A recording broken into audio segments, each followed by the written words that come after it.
చాలామంది గొప్ప గొప్ప వారు ఉన్నారు. కానీ దేవుని వాక్యం ఇప్పుడు గమనించండి. యేసుప్రభు పుట్టాడన్నటువంటి సత్యాన్ని, యేసుప్రభు పుట్టాడన్న ఆ మాటను ఎవరికి తెలియపరిచాడంటే, పొలంలో ఉండి గొర్రెలు కాసుకుంటున్నటువంటి వాళ్ళకి తెలియపరిచాడండి.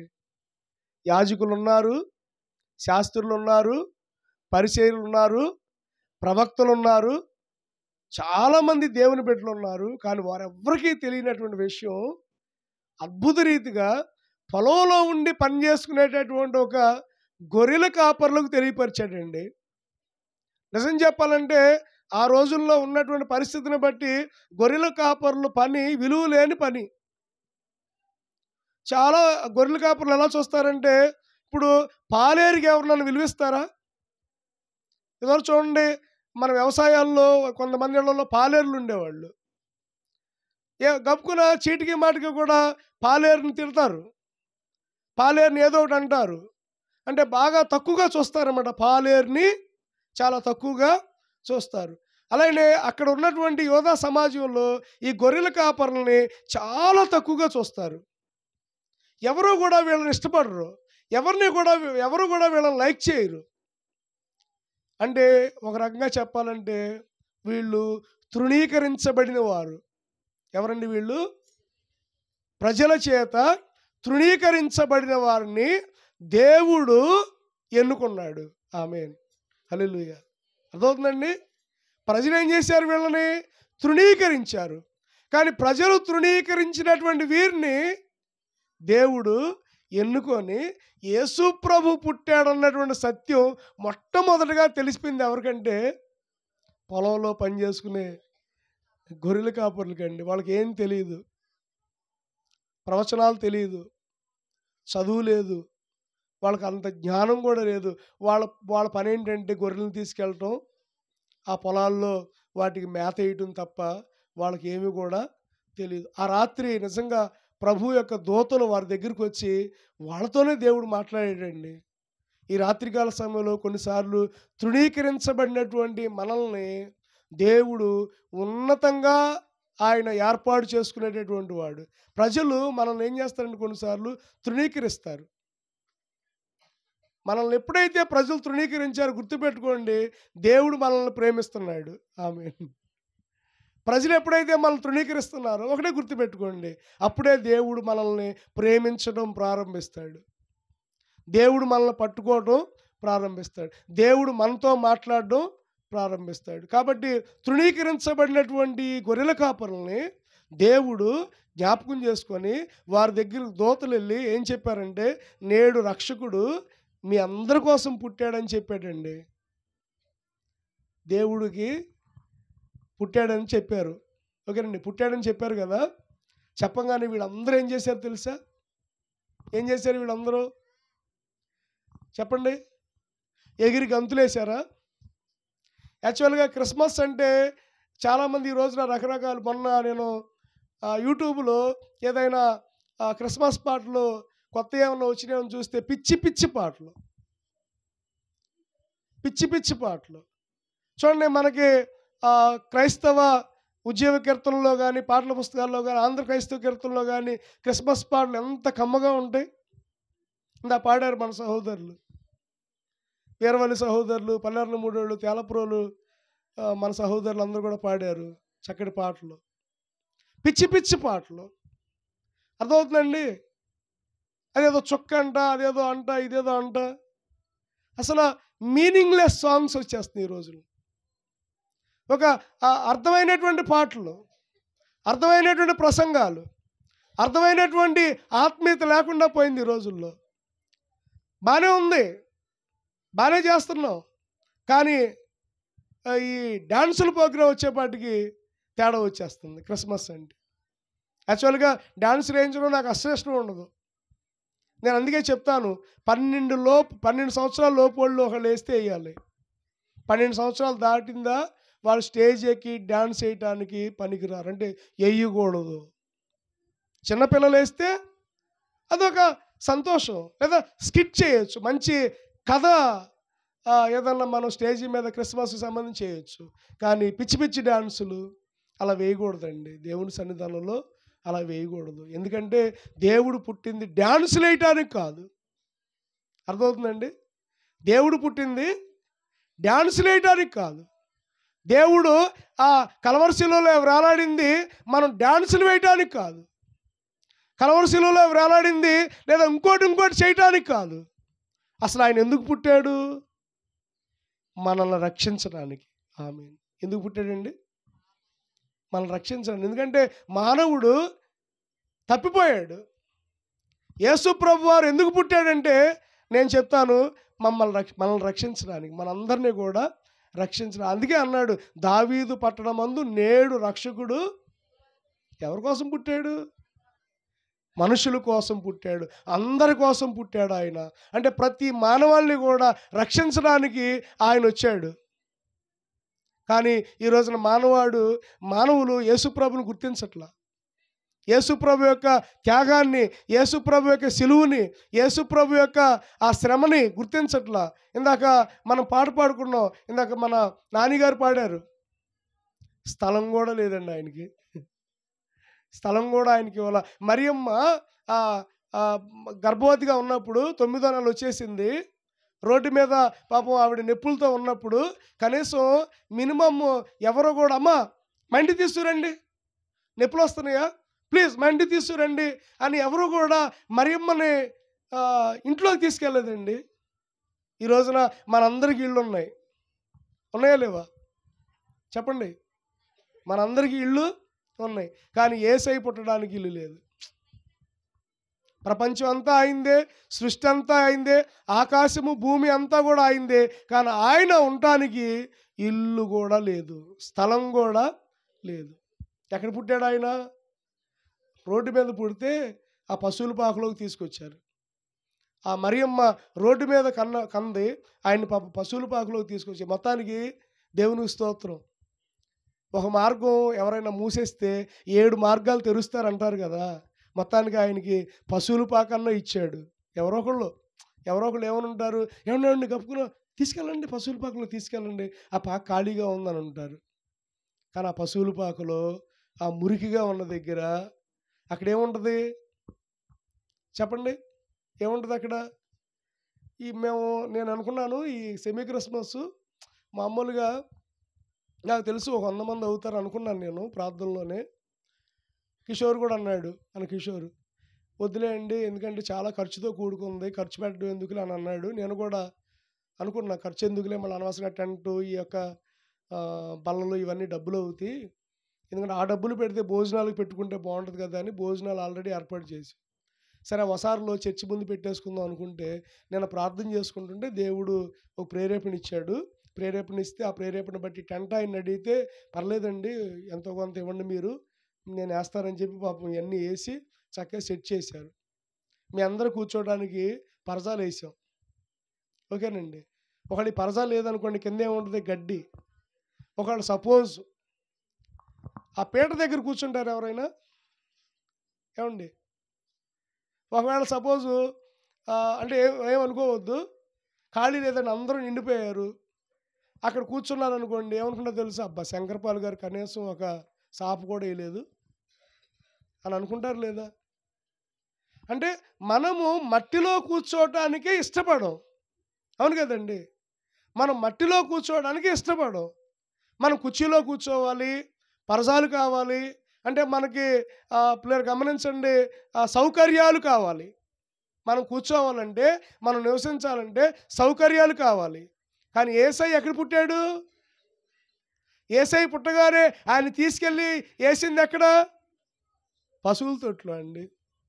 పశువుల తొట్లో ఆ గేదెలు ఆ పశువులు తినేటటువంటి ఆ తొట్టిలో ఆ మరియమ్మ ఆ యేసేపు ఆయన అక్కడ వేసేసారు. ఆయన్ని అక్కడ వేసేసినప్పుడు నిజంగా ఆయనకి పొత్తి గుడ్డలతో ఆయన చుట్టారు. ఆయన కనీసం చుట్టడానికి వస్త్రాలు కూడా లేవు. ఈ రోజున మనం వేసుకోవడానికి 4 జతలు ఉన్నాయి, మీకైతే 10 చీరలు ఉన్నాయి. అవునా? అప్పుడే మీరు క్రిస్మస్ కొనేసుకుని ఉంటారు.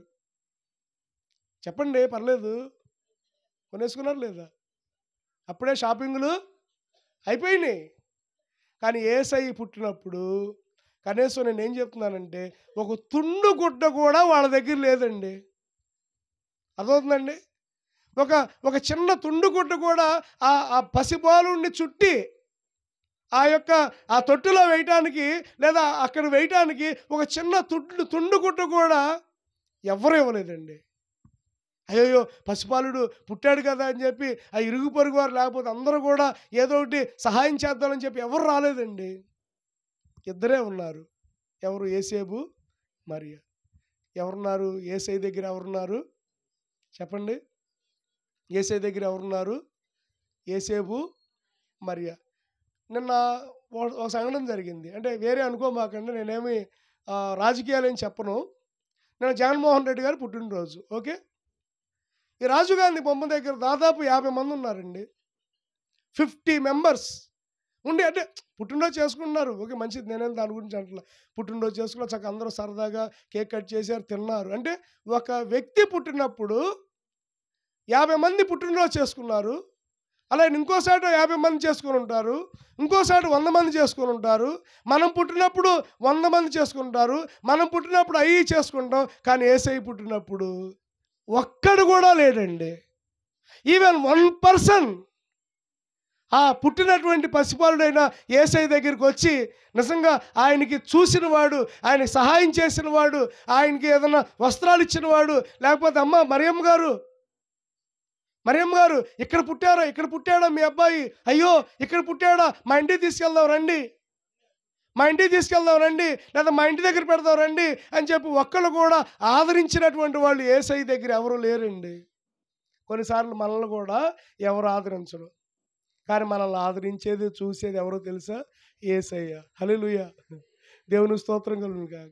కొన్నిసార్లు పరిచర్యలో గమనించండి, పరిచర్యలో కొన్నిసార్లు ఏమనుకుంటాం తెలుసా? నలుగురు అనే మాట ఏంటంటే ప్రజలు ఏం చూస్తారంటే ప్రజలను చూస్తారు, కానీ దేవుడు ప్రజలను చూడ్డు, విశ్వాసాన్ని చూస్తాడు. కొన్నిసార్లు ఎక్కువగానే మాట ఏంటంటే ఆ శంకరపాల చిన్న సంఘం, నేను మాట చెప్పనా, ఆయన పేరేంటి, వాడ కడతాడు, ఆయన పేరు నోవాహు. ఒక రకంగా చెప్పాలంటే నోవాహు కంటే దేవుడు కొంచెం పెద్ద సంఘమే ఇచ్చాడు మాకు. ఆమేన్. నోవాహు ఎంత సంఘం, ఎంతమంది సంఘం నోవాహు సంఘం? హౌ మెనీ పీపుల్ చెప్పండి? ఎవరన్నా కరెక్ట్గా చెప్తే గిఫ్ట్ ఇస్తా. అబ్బా, 1000 మంది నుంచి వచ్చారు సహోదరులు, వందనాలండి. 8 మంది. ఎంతమంది అండి? ఆయన వాడ కట్టాడండి. ఎన్నో సంవత్సరాలు కష్టపడి ప్రయాసపడి వాడ కట్టాడు. అందరికి చెప్పాడు జలప్రళయం వస్తుంది, ప్లీజ్ కమ్, రండి వాడలోనికి రండి అంటే ఒక్కడు కూడా రాలేదండి. వచ్చారా? అలాగని నోవాహుని తక్కువగా మాట్లాడతావా? చెప్పండి. యేసయ్య దగ్గర ఎవరు లేరు, అర్థమవుతుందండి? యేసయ్య పుట్టినప్పుడు ఎవరు లేరు, కానీ మనం పుట్టినప్పుడు మాత్రం 50 మంది, 100 మంది, 1,00,000 మంది ఉంటారు. కానీ యేసయ్య సౌకర్యాలు లేనివాడు, కానీ ఈ రోజున మనకు సౌకర్యాలు ఇచ్చాడు. ఆమేన్. ఈ రోజున మనం అలా పుట్టలేదు. దేవుని కృపను బట్టి మనం పుట్టాము మంచి స్థానంలో. కానీ ఎందుకని ఆయన అలా పుట్టాడంటే చెప్పమంటారా? ఎందుకని పేదవాడిగా పుట్టాడో చెప్పమంటారా? ఎందుకని ఆ స్థితిలో పుట్టాడో చెప్పమంటారా? మనందరినీ కూడా రక్షించడానికి ఆయన మాదిరికరంగా ఈ లోకానికి వచ్చాడు. మాదిరి చూపాడు అనమాట. ఆయన ఇదిగో నేను ఈ రీతిగా వచ్చాను. కానీ ఒకటండి, ఆయన పుట్టాడు. ఆయన పుట్టినప్పుడు ఎవరు వచ్చారు? దేవదూతలే వచ్చినాయి. ఆయన పుట్టినప్పుడు గొర్రెల కాపరులు వచ్చారు. ఆయన పుట్టినప్పుడు జ్ఞానులు ఎన్ని కిలోమీటర్లు నడుచుకుంటూ వచ్చారు? నేను ఎప్పుడు చెప్తా, మన సంఘంలో చెప్తాను ఉంటాను. ఎన్ని కిలోమీటర్లు? దాదాపు 1500 కిలోమీటర్లు, 2000 కిలోమీటర్ల నుంచి వాళ్ళు నడుచుకుంటూ వచ్చారండి. ఏం తెచ్చారు చెప్పండి? ఏం తెచ్చారు? మనం ఏమిస్తాం దేవుడికి? బంగారం. మీరు అందరూ వచ్చారు కదా, ఓ పని చేయండి, రాత్రి మీ బంగారాలు ఇక్కడ పెట్టాలండి. ఉంగరాలు ఉన్నాయిగా, ఆ ఉంగరాలు, అది చైన్స్, లేదా బంగారం ఏ ఉన్నా కానీ ఇక్కడ పెట్టాలండి. అర్థమవుతుందండి? పెట్టరు. నేను అలా చెప్పలేండి, ఊరినే అంటున్నా, పెట్టరు. అంటే బంగారం ఇవ్వాలంటే, అంటే దేవుడికి పిల్లలు గమనించండి, మనం ఎలాంటివి ఇవ్వాలి? వాళ్ళు బంగారాన్ని ఇచ్చారంటే ఏంటి అసలు దాని గుర్తు? బంగారం అంటే శ్రేష్టమైందని కాదు, బంగారం అంటే ఆయన రాజు. పుట్టినటువంటి ఆ బాలుడు ఎవరో తెలుసా? రాజు అండి. ఆయన రాజులకు రాజు, ప్రభువులకు ప్రభు. అందుకని ఆ జ్ఞానులు గుర్తించారు, ఈయన రాజు, రేపటి రోజున ఈయన మనందరినీ పరిపాలించబోతున్నాడు. ఆమేన్. అందుకనే వాళ్ళు గ్రహింపు కలిగి యేసయ్య పుట్టినప్పుడు ఏం పెట్టారు? అక్కడ బంగారం పెట్టారు. తర్వాత సాంబ్రాణి. సాంబ్రాణి ఎందుకు పెట్టారు? ఆయన యాజకుడు. యేసయ్య యాజకత్వాన్ని సూచిస్తుంది. అంటే ఆయన మన కోసం ప్రార్థన చేసేవాడు. ఎవరికి ప్రార్థన చేసేవాడు? యాజకుడు పనేంటి? యాజకుడు పనేంటి? పాస్టర్ గారి పనేంటి? దేవుడికి ప్రజలకి మధ్యలో నిలబడేవాడు పాస్టర్ గారు. అవును కదా? మేము ఉన్నాము, ఏం చేస్తాం? మీ అందరి కోసం మీరు ఎన్నో అవసరాలు చెప్తారు, అవసరాల కోసం ఏం చేస్తాం? దేవుడి దగ్గర మొర్ర పెట్టుకుంటాం. మా పని అది. ఎవరైనా ఏదైనా సమస్య చెప్తారు, ఆ సమస్య తీరే వరకు మేము ప్రార్థన చేస్తాం. మా పని ఏంటి? మీ గురించి దేవుడికి ప్రార్థన చేయడమే మా పని. అలాగనే యాజకుడి పని ఏంటి? యాజకుడి పని ఏంటి? ఆ యొక్క ప్రజల యొక్క సమస్యలన్నీ కూడా దేవుడికి చెప్పాలి. అలాగే ఇప్పుడు యేసు ప్రభు వారు ఎందుకు పుట్టాడు? మన సమస్యలన్నీ కూడా తండ్రి దగ్గర చెప్పడానికి. ఆమేన్. మన స్థితిగతులన్నీ కూడా తండ్రి దగ్గర ఒప్పించడానికి. చూడండి, ఆయన రేపటి రోజున ఏం చెప్తాడో తెలుసా మన గురించి? అవునండి, ఈ వ్యక్తి తండ్రి, ఈ వ్యక్తి నిన్ను ఆశ్రయించాడు, నీ మీద ఆధారపడ్డాడు, నేనే సాక్ష్యం. కాబట్టి యేసు ప్రభు మనకు మధ్యవర్తి. తిమోతి రాసిన పత్రికలో ఉంటుంది, చదవద్దు, తీయాలంటే చాలా సమయం అయింది, ఇప్పటికే 9 అయిపోయింది. తిమోతి పత్రికలో ఉంటుంది, ఆయన అంట మధ్యవర్తిగా ఆయన ఈ లోకానికి వచ్చాడు. He is the mediator between man and God. అంటే దేవుడు, తండ్రి అయిన దేవుడికి, ప్రజలైన మనకి ఆయన మధ్యవర్తి, ఒక నిచ్చెన లాంటి వాడు, ఒక వారధి లాంటి వాడు. అర్థమవుతుందండి? మనం అవతల వైపు వెళ్ళాలి అంటే ఆ నిచ్చెనెక్కి వెళ్ళాలి. మనం అవతల వైపు వెళ్ళాలంటే ఆ మార్గం గుండా వెళ్ళాలి. అందుకని మనం పరలోకానికి వెళ్ళాలంటే ఆయనే మార్గం. అందుకని యోహాను రాసిన సువార్త 14:6 నేనే మార్గం, నేనే సత్యం, నేనే జీవం, ఐ యామ్ ద ట్రూత్. ఓకేనండి? నేనే సత్యాన్ని, ఐ యామ్ ద వే. నేనే మార్గాన్ని, నేనే జీవాన్ని, ఐ యామ్ ద లైఫ్.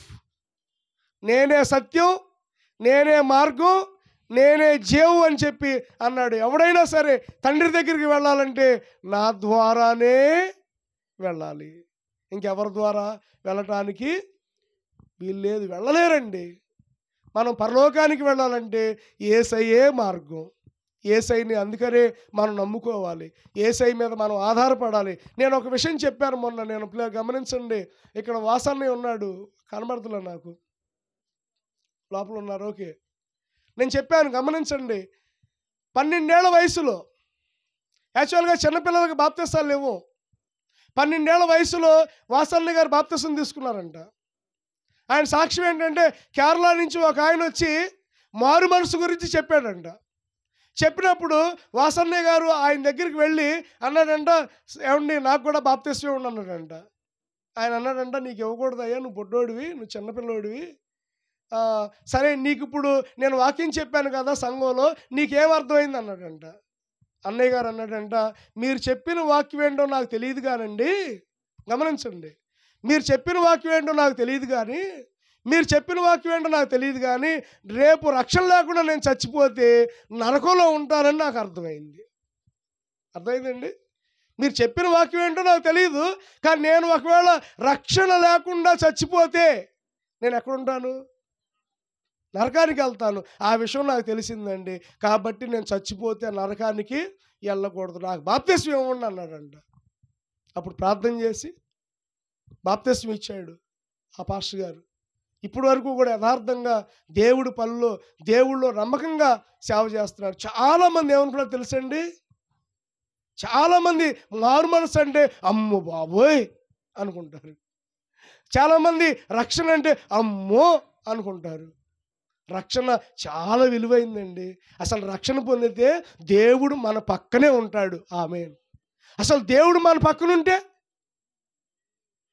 అసలు నిజంగా అంతే కదా. ఆకాశాన్ని సృష్టించిన వాడు మన పక్కన నిలబడితే అన్నీ ఆయనే చూసుకుంటాడు. ఎవ్రీథింగ్ ఆయనే చూసుకున్నాడు. మనకు కావాల్సింది ఆయనే ఇస్తాడు. అవసరమైతే ఏలియాకి కాకులను పంపించాడా? ఏమండి, ఏలియాని ఎలా పోషించాడు దేవుడు? అలాగనే దేవుడు మన కోసం దేవుడు కాకులను పంపిస్తాడు. కాకులు అంటే ఈ కాకులు కాదు, ప్రజలైనటువంటి కాకుల్ని మన అవసరాలు తీర్చడానికి, మన అక్కర్లు తీర్చడానికి ఆయన మనకు సహాయం చేస్తాడు. ఎందుకని? దేవుడు మనతో ఉంటాడు కాబట్టి. ఒకవేళ నిజంగా మీరు గమనించండి, రక్షణ లేదు, మారు మనసు లేదు, బాప్తిస్వం లేదు, ఒకవేళ ఈ రాత్రి దేవుడు నీ ప్రాణం అడిగితే, మనం పాట పాడుకుంటాం, ఈ రాత్రే దేవుడు నీ ప్రాణం అడిగితే సంపాదన ఎవరిదగును యోచించితివా, కొంతసేపు కనబడి అంతలోనే మాయమయ్యే ఆవిరి వంటిదిరా ఈ జీవితం, లోకాన్న కాదేది శాశ్వతం, కొంతసేపు కనబడి అంతలోనే మాయమయ్యే ఆవిరి వంటిదిరా ఈ జీవితం, లోకాన్న కాదేది శాశ్వతం. ఎప్పుడు మనం చచ్చిపోతామో మన ఎవ్వరికీ తెలియదు. అందుకనే మనం ఎప్పుడు కూడా బాప్తిసం తీసుకొని రక్షణ పొంది ప్రభు కొరకు ఎదురు చూస్తూ సిద్ధంగా ఉండాలి. మనం అనుకోవచ్చు, అమ్మో బాప్తిస్మా లేకపోతే రక్షణ ప్రభు అని. ఏమండి, యేసయ్యే నీ కోసం పశువుల పాకులోకి వస్తే నువ్వు ఆయన కోసం రక్షణ పొందలేకపోతున్నావు అంటే ఇంకేంటంటే అర్థం? యేసయ్యే మన కోసం పశువుల పాకులో పుట్టి ఆ యొక్క భయంకరమైనటువంటి నరకాగ్నిలోంచి మనం తప్పించడానికి ఆయన కలవర సిలువ మోస్తే మనల్ని ఏమైనా సిలువ మోయమంటున్నాడా? చెప్పండి, నిజంగా సిలువ మోయగలవా? ఆయన మోసిన ఎప్పుడు వరకు మోసాడు ఆయన సిలువ? చూడండి, తెల్లవారుజామున 6ంటికి ఆయనకి తీర్పు జరిగింది. పిలాతు తీర్పు తీర్చాడు. తెల్లవారుజామున 6ంటి నుంచి 9 వరకు ఆ యెరూషలేములో యొక్క వీధుల్లో సిలువ మోసుకుంటూ వెళ్ళాడంటే 3 గంటలు సిలువ మోసాడు ఒక్కడే. ఎలా మోసాడు సిలువ? సిలువ ఊరినే ఒక మన శరీరం లాంటి శరీరం కాదు, కొట్టారు యేసయ్యని. తన శరీరం అంతా కూడా కొట్టబడింది, రక్తం కారుతుందండి. రక్తం కారుతూ యేసు ప్రభు సిలువను మోసాడు. రక్తం కారుతూ యేసయ్య సిలువను మోసాడండి. 9ంటికి సిలువేశారు, అర్థమవుతుందా? 9ంటికి సిలువేశారు, 3ంటికి ప్రాణం పోయింది. అంటే ఎన్ని గంటలు పట్టింది? 6 గంటలు. 9, 10, 11, 12, 1 గంట, 2, 3 అంటే చదువు ఎన్ని 6 గంటలు ఆ కలవరి సిలువలో రాలే. మనల్ని ఏమన్నా సిలువ మోయమంటున్నాడా? మనల్ని ఏమన్నా లేకపోతే మనల్ని ఏమన్నా కొరడాలు కొట్టించుకోమంటున్నాడా? లేదా మనల్ని ఏమన్నా ఇంకేదన్నా చేయమంటున్నాడా? ఒక్క హృదయాన్ని అడుగుతున్నాడండి ఆయన. నీ హృదయం ఒక్కసారి ప్రభువుకి ఇచ్చి చూడు, నీ జీవితం యొక్క ఆశీర్వాదాన్ని నువ్వు చూచుదువుగాక. ఒక్కసారి నీ హృదయాన్ని ప్రభువుకి ఇచ్చి చూడు, చాలు. మొత్తం నీ జీవితాన్ని ఆయనే చూసుకున్నాడు. అందుకనే దావీదు మాట నాకు బాగా ఇష్టం, యెహోవా నా కాపరి, నాకు లేమి కలుగుతుంది. ఎందుకని? ఆయనే నాకు కాపరి, నన్ను రక్షిస్తాడు ఆయన, నన్ను పోషిస్తాడు ఆయన, నన్ను కాపాడుతాడు ఆయన. ఆయన మన పట్ల కృప చూపిస్తాడండి. ఈ 2024 సంవత్సరంలో చాలా కన్నీటి గుండా నేను వెళ్ళాను. కానీ నా ఆశ ఏంటంటే 2025 సంవత్సరంలో దేవుడు నా పట్ల కృప చూపిస్తాడు. ఎందుకంటే నా 18వ సంవత్సరంలోనే నేను మారు మనసు పొందా. 18వ సంవత్సరంలో నేను ప్రభువుని నా జీవితానికి అర్పించేశా. నేను 18వ సంవత్సరంలో బాప్తిసం తీసుకున్నా. అర్థమవుతుందండి? అప్పటి నుంచి ఇప్పటి వరకు దేవుడు నా పక్కనే ఉండి నన్ను కాపాడుతున్నాడు, నన్ను పోషిస్తున్నాడు, నన్ను కృప చూపుతున్నాడు, నన్ను హెచ్చిస్తున్నాడు. నా పక్షాన దేవుడు ఉంటున్నాడు. ఎందుకని? నేను నా 18వ సంవత్సరంలో నా హృదయాన్ని తీసి ఆయనకి ఇచ్చేసా, నా జీవితాన్ని ఆయనకి ఇచ్చేసా. అది నిజమైనటువంటి క్రిస్మస్ అండి. కాబట్టి ఈ క్రిస్మస్కి వచ్చిన మీ అందరితో కూడా దేవుడు ఏం చెప్తున్నాడంటే, రక్షణ పొందండి, దేవుళ్ళో ఉండండి, దేవుళ్ళో బలంగా ఉండండి, ఆయన ఆత్మీయతను పొందుకోండి. అట్టి కృప దేవుడు మీ అందరికీ తోడే ఉంచునుగాక. ఆమేన్. రక్షించబడాలి, తర్వాత ఆత్మీయతలో ఎదగాలి, ప్రభు కొరకు మనం ఎదురు చూస్తూ ఉండాలి. ఒక రోజున ఆయన మధ్యాకాశంలోకి వస్తాడు. ఈ లోపల మనం రక్షణ పొందున్నాం అనుకోండి, మనందరినీ కూడా పిలుచుకుంటాడు. మనం ఆయనతో సదాకాలం అక్కడ సంతోషంగా ఉంటాం. ఆమేన్. దేవునికి స్తోత్రం కలుగును గాక. హల్లెలూయా. మనం ఆయనతో సదాకాలం సంతోషంగా ఉంటాం. అట్టి కృప దేవుడు కూడి వచ్చినటువంటి మీ అందరికీ మనందరికీ సదాకాలం తోడుగా ఉండి కాచి కాపాడి నడిపించును గాక. ఆమె ప్రార్థన చేసుకుందాం. తలలు వంచండి, అందరూ కళ్ళు మూసుకోండి. నేను ఒక్కటి అడుగుతాను, మీరు మీ కుడి చేయి ఎత్తి చూపించండి. ఎవరో చూడొద్దు, అటు ఇటు తిరుగు చూడొద్దు. కళ్ళు మూసుకోండి, కళ్ళు మూసుకోండి, కళ్ళు మూసుకోండి. ప్రార్థన చేసుకోండి, మోకరించండి. దైవజనురాలు నిర్మలమ్మ గారు ఉన్నారు, వారు ప్రార్థన చేస్తారు. ఒకే ఒకటి అడుగుతా మిమ్మల్ని. నువ్వు ఆల్రెడీ రక్షణ పొందుంటే ఓకే, బాప్తిసం పొందుంటే ఓకే, మారు మనసు పొందుంటే ఓకే. ఒకవేళ ఈ రాత్రి దేవుడు నీతో మాట్లాడి ఈ రాత్రి నీ హృదయాన్ని దేవుడు అడుగుతున్నాడేమో, దేవా నా హృదయాన్ని నీకు ఇవ్వడానికి నేను ఇష్టపడుతున్నానయ్యా. ఈ 2024వ సంవత్సరం ఈ డిసెంబర్ 22వ తారీఖు వరకు కూడా నన్ను నా కుటుంబానికి క్షేమంగా ఉంచావు, కానీ నేను రక్షణ పొందలేదయ్యా. నా హృదయాన్ని నీకు ఇవ్వలేకపోయానయ్యా. నువ్వైతే నీ జీవితాన్ని నాకు ఇచ్చావయ్యా. నా కోసం కల్వరి శిలువలో వేలాడేవయ్యా. నా కోసం కొరడాలతో కొట్టించుకున్నావయ్యా. నా కొరకు వేదన చెందావు ప్రభువా. ఇదిగో నీ కోసం నా జీవితాన్ని అర్పిస్తున్నానయ్యా. నా జీవితాన్ని ఈ 2024వ సంవత్సరంలో నీకు ఇవ్వాలని నిర్ణయించుకున్నానయ్యా అన్నవాళ్ళు మీ కుడి చేయి ఎత్తి చూపించండి. నేను వారి కోసం ప్రార్థన చేస్తాను. Thank you. ఎవరు అటు ఇటు తిరుగు చూడదు. Thank you. కుడి చేయి ఎత్తినటువంటి మీ అందరినీ కూడా ఆయన రక్షించునుగాక. ఈ రాత్రి దేవుడు మీతో మాట్లాడినందుకు, ఈ రాత్రి మీ హృదయాన్ని దేవుడికి ఇస్తున్నందుకు, ఈ రాత్రి మన జీవితానికి ఆయనకి సమర్పించుకున్నందుకు మనం నిజంగా దేవుడికి లెక్కలేని స్తోత్రాలు చెల్లించాలి. నీ కుడి చేయి ఎత్తినటువంటి నీకు ఈ రోజు నుండి నీకు కాపరిగా ఉండునుగాక, నీకు యజమానుడిగా ఉండునుగాక, నిన్ను రక్షించేవాడిగా ఉండునుగాక, నీకు కృప చూపేవాడిగా ఉండునుగాక.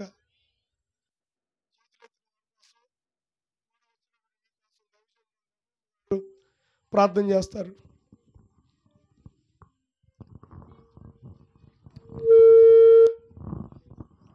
ప్రార్థన చేసుకుందామండి. స్తోత్రం స్తోత్రం స్తోత్రం స్తోత్రం నాయన, నీకు స్తోత్రం నాయన. సర్వశక్తిమంతుడా, సర్వాధికారి, సర్వసంపన్నుడా, నీ కృతజ్ఞతాస్తులు చెల్లిస్తున్నాం ప్రభా. నీకు స్తోత్రం. ఈ రాత్రి కాలంలో నాయన అయ్యా ఈ కార్యక్రమం అంతా కూడా నాయన నీ జన్మదినోత్సవం నాయన ఇదిగో ప్రభా అయ్యా నీకు ఇలా జరిగిస్తున్న విధానం బట్టి నీ కృతజ్ఞతాస్తులు చెల్లిస్తున్నావు నాయన. నీకు స్తోత్రం నాయన.